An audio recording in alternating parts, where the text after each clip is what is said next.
La fatigue militante touche les mouvements féministes, mais elle concerne aussi les activistes pour le climat.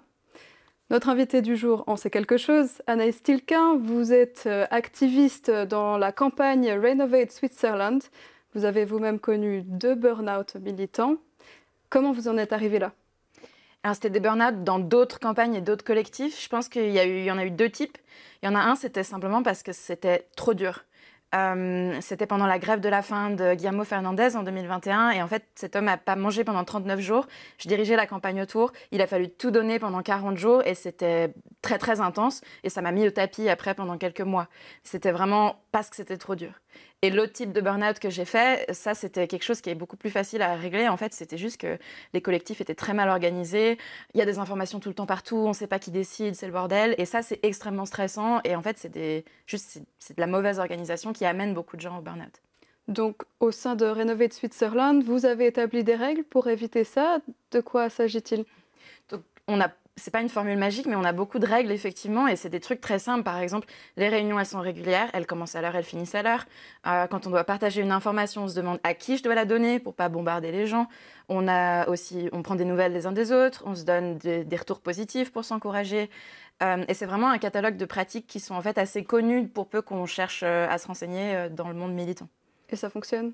Ça fonctionne vraiment bien, ça élimine pas tout risque de burn-out. En fait, je pense qu'il faut aussi se rendre compte que pour le climat, par exemple, c'est une cause qui est très grave. On est dans une situation de merde.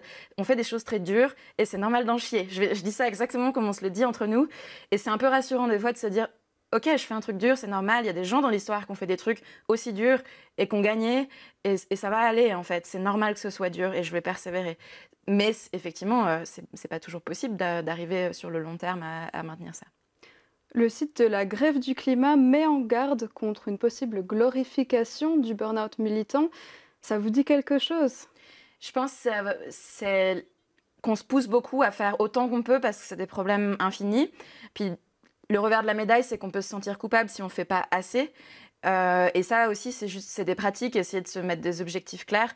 Et je pense, en tout cas dans Renovate, on a une culture de ne pas s'attacher aux résultats, mais aussi au processus. Donc par exemple, pour moi, je fais du militantisme parce que je suis contente de ne pas me laisser faire, parce que je veux avoir une certaine forme de panache, parce que c'est la chose juste à faire, et je vais essayer d'y trouver de la joie, et on va construire une communauté autour de ça. Et donc vraiment prendre de la joie à faire.